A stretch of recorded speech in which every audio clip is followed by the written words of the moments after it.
Chapter 5.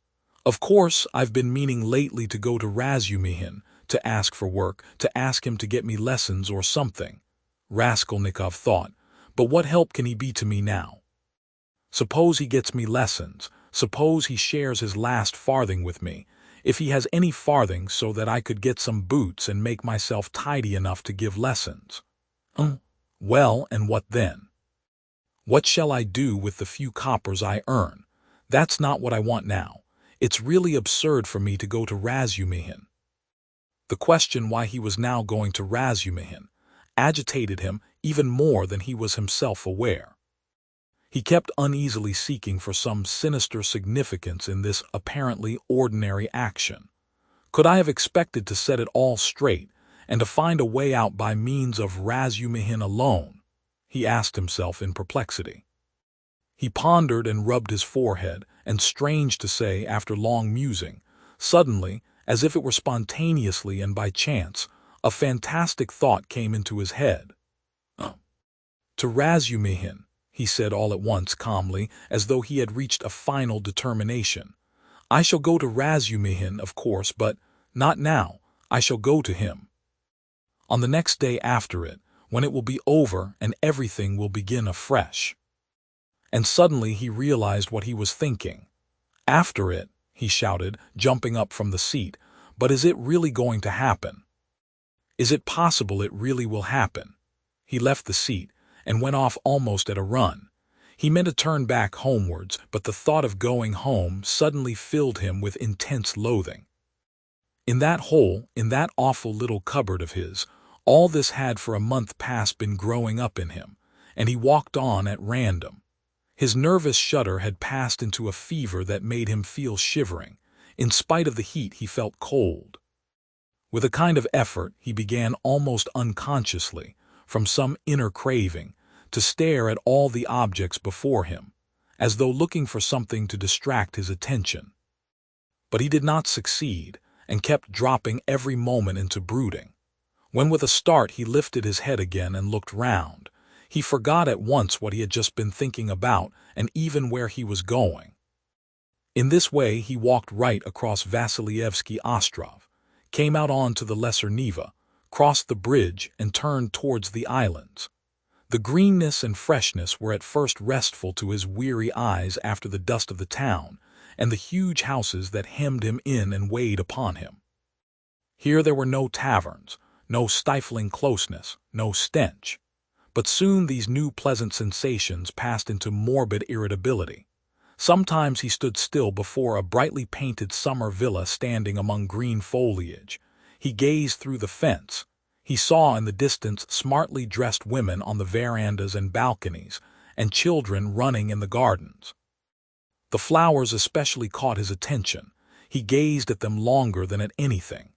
He was met, too, by luxurious carriages and by men and women on horseback. He watched them with curious eyes and forgot about them before they had vanished from his sight. Once he stood still and counted his money. He found he had 30 kopecks. 20 to the policeman, 3 to Nastasia for the letter, so I must have given 47 or 50 to the Marmeladovs yesterday, he thought, reckoning it up for some unknown reason. But he soon forgot with what object he had taken the money out of his pocket. He recalled it on passing an eating-house or tavern, and felt that he was hungry. Going into the tavern, he drank a glass of vodka and ate a pie of some sort. He finished eating it as he walked away. It was a long while since he had taken vodka, and it had an effect upon him at once, though he only drank a wine-glassful. His legs felt suddenly heavy, and a great drowsiness came upon him. He turned homewards, but reaching Petrovsky Ostrov, he stopped completely exhausted, turned off the road into the bushes, sank down upon the grass, and instantly fell asleep. In a morbid condition of the brain, dreams often have a singular actuality, vividness, an extraordinary semblance of reality.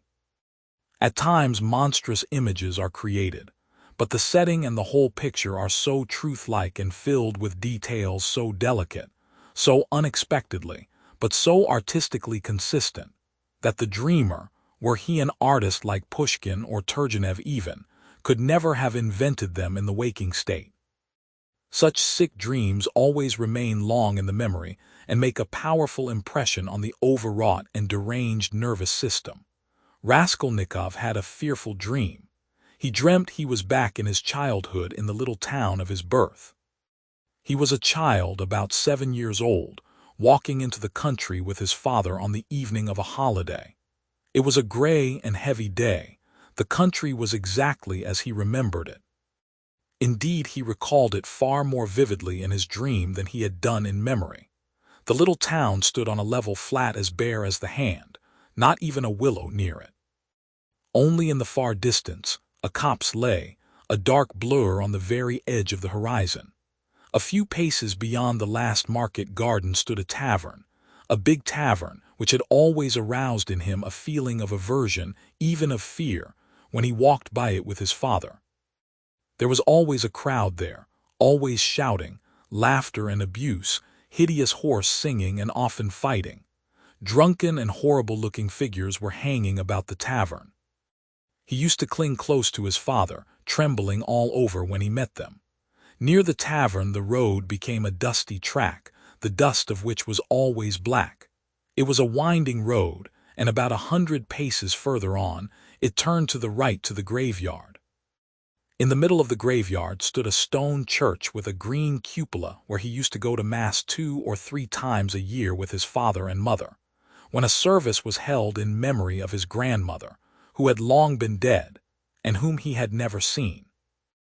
On these occasions, they used to take on a white dish tied up in a table napkin, a special sort of rice pudding with raisins stuck in it in the shape of a cross. He loved that church, the old-fashioned, unadorned icons and the old priest with the shaking head. Near his grandmother's grave, which was marked by a stone, was the little grave of his younger brother who had died at 6 months old. He did not remember him at all, but he had been told about his little brother, and whenever he visited the graveyard he used religiously and reverently to cross himself and to bow down and kiss the little grave. And now he dreamt that he was walking with his father past the tavern on the way to the graveyard. He was holding his father's hand and looking with dread at the tavern. A peculiar circumstance attracted his attention. There seemed to be some kind of festivity going on. There were crowds of gaily dressed townspeople, peasant women, their husbands and riffraff of all sorts, all singing and all more or less drunk. Near the entrance of the tavern stood a cart, but a strange cart. It was one of those big carts usually drawn by heavy cart horses and laden with casks of wine or other heavy goods. He always liked looking at those great cart horses, with their long manes, thick legs and slow, even pace, drawing along a perfect mountain with no appearance of effort, as though it were easier going with a load than without it.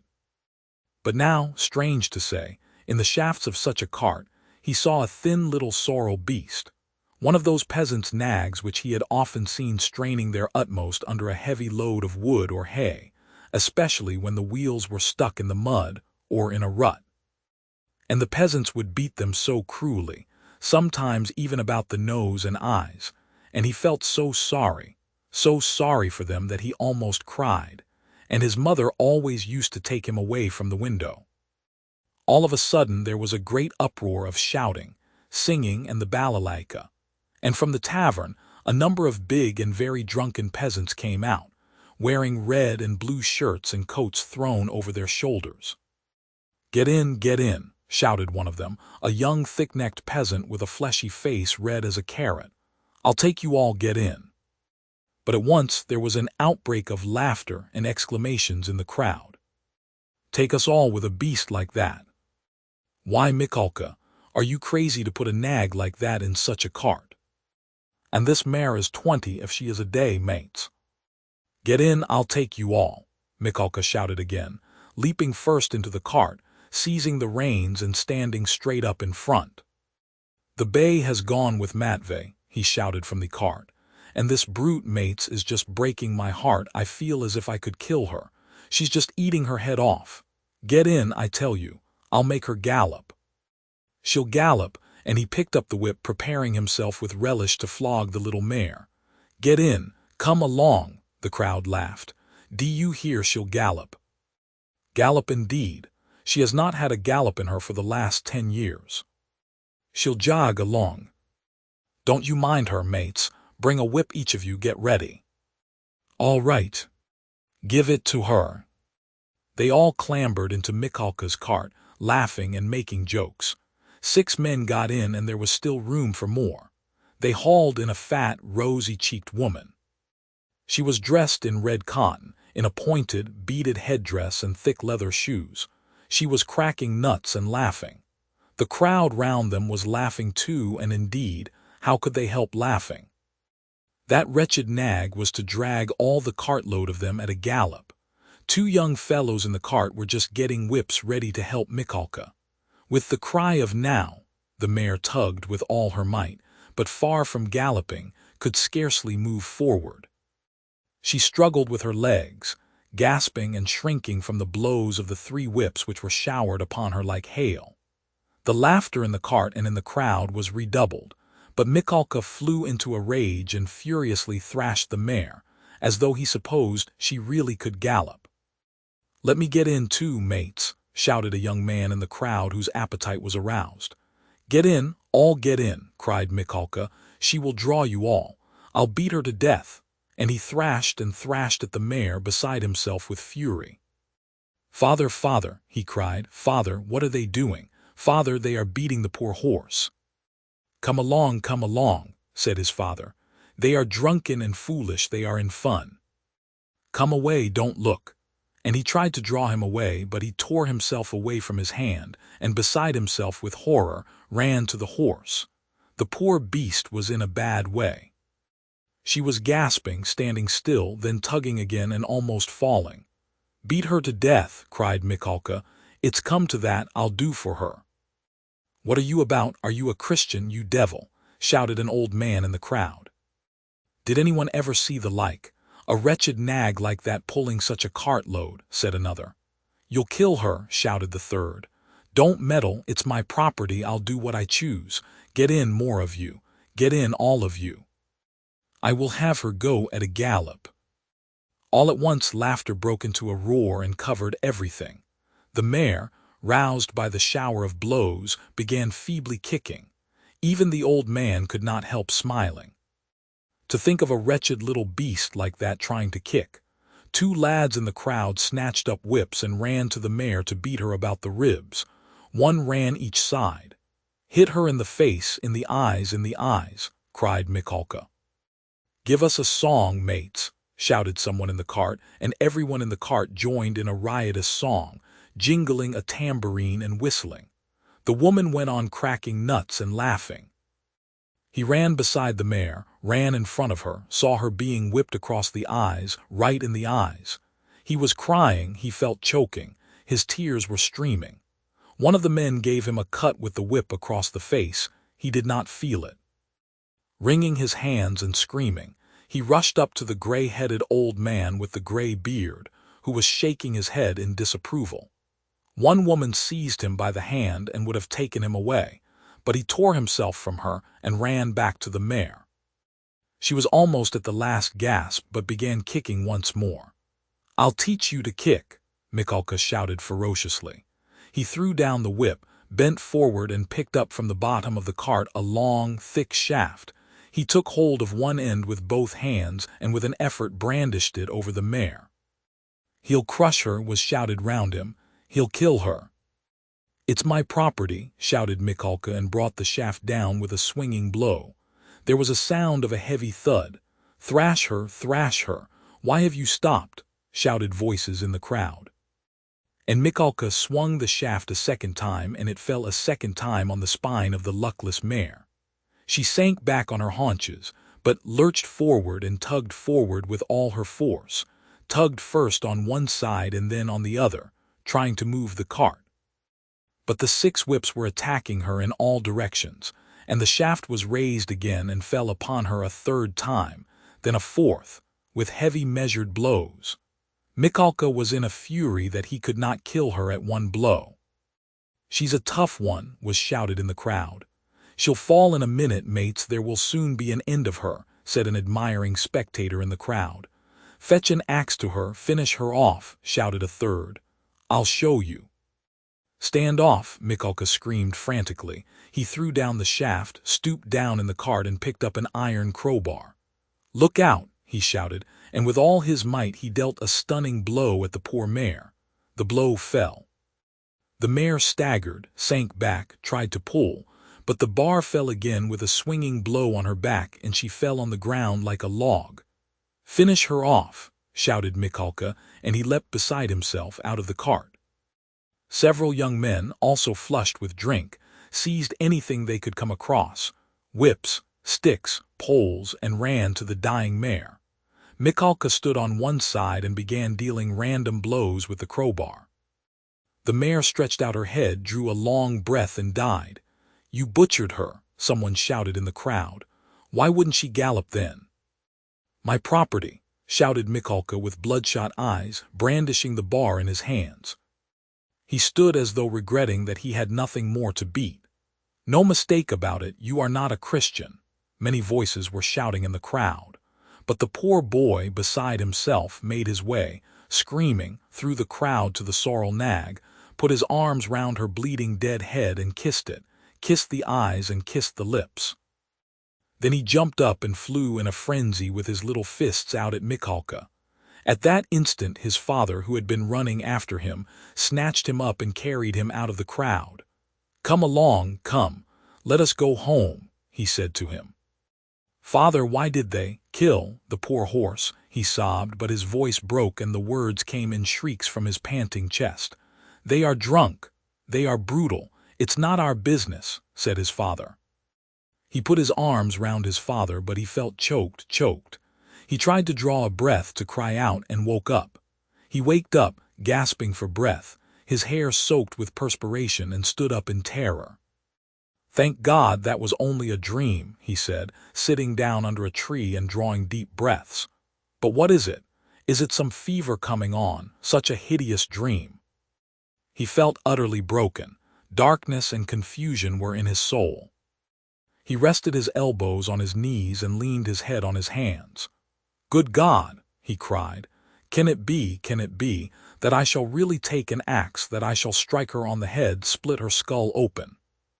That I shall tread in the sticky warm blood, break the lock, steel and tremble, hide all spattered in the blood, with the axe?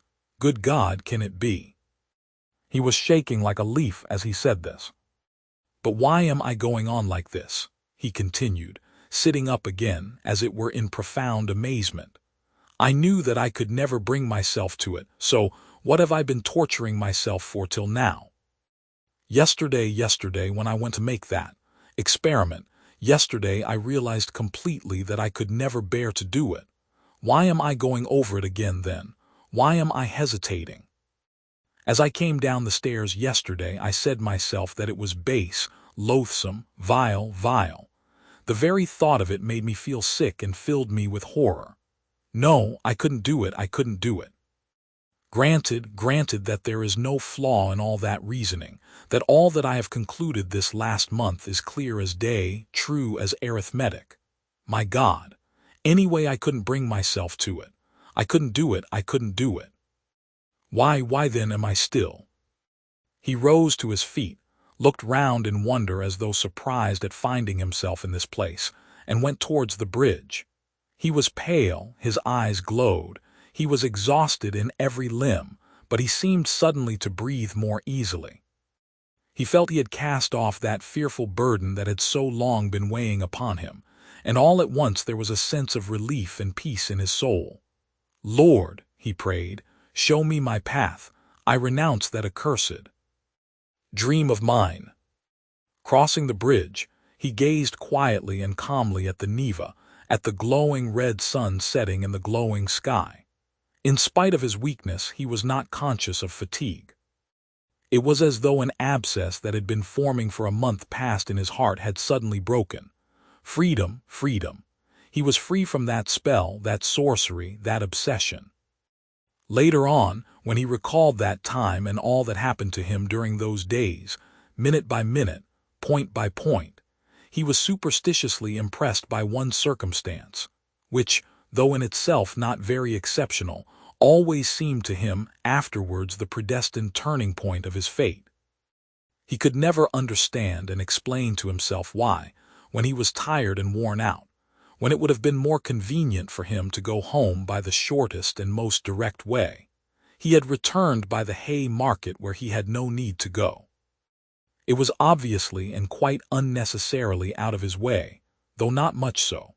It is true that it happened to him dozens of times to return home without noticing what streets he passed through. But why, he was always asking himself, why had such an important, such a decisive, and at the same time such an absolutely chance meeting happened in the hay market, where he had moreover no reason to go, at the very hour, the very minute of his life when he was just in the very mood, and in the very circumstances in which that meeting was able to exert the gravest and most decisive influence on his whole destiny. As though it had been lying in wait for him on purpose. It was about 9 o'clock when he crossed the hay market. At the tables and the barrows, at the booths and the shops, all the market people were closing their establishments or clearing away and packing up their wares, and like their customers, were going home.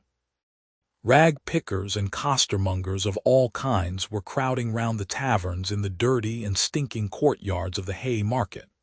Raskolnikov particularly liked this place and the neighboring alleys, when he wandered aimlessly in the streets.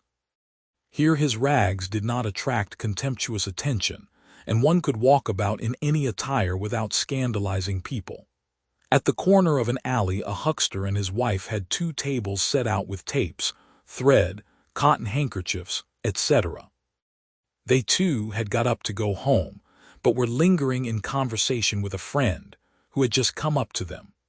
This friend was Lizaveta Ivanovna, or, as everyone called her, Lizaveta, the younger sister of the old pawnbroker, Alyona Ivanovna, whom Raskolnikov had visited the previous day to pawn his watch and make his experiment.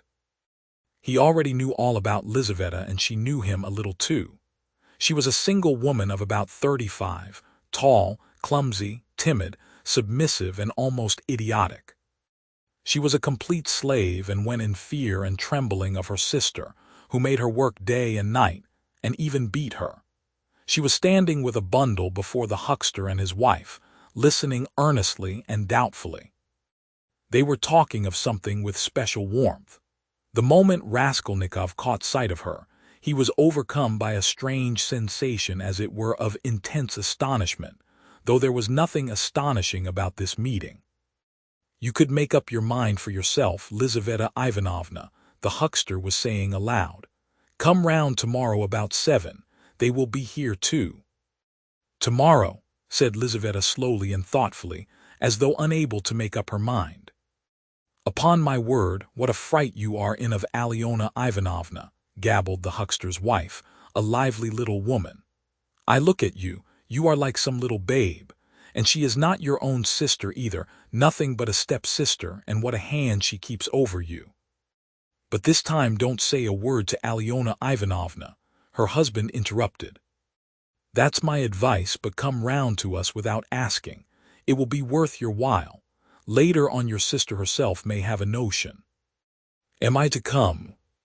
"About 7 o'clock tomorrow, and they will be here. You will be able to decide for yourself."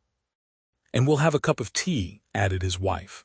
"All right, I'll come," said Lizaveta, still pondering, and she began slowly moving away. Raskolnikov had just passed and heard no more. He passed softly, unnoticed, trying not to miss a word. His first amazement was followed by a thrill of horror, like a shiver running down his spine. He had suddenly quite unexpectedly learnt, that the next day at 7 o'clock Lizaveta, the old woman's sister and only companion, would be away from home, and that therefore at 7 o'clock precisely the old woman would be left alone. He was only a few steps from his lodging. He went in like a man condemned to death. He thought of nothing and was incapable of thinking, but he felt suddenly in his whole being that he had no more freedom of thought, no will, and that everything was suddenly and irrevocably decided. Certainly, if he had to wait whole years for a suitable opportunity, He could not reckon on a more certain step towards the success of the plan than that which had just presented itself. In any case, it would have been difficult to find out beforehand and with certainty, with greater exactness and less risk, and without dangerous inquiries and investigations, that next day at a certain time an old woman, on whose life an attempt was contemplated, would be at home and entirely alone.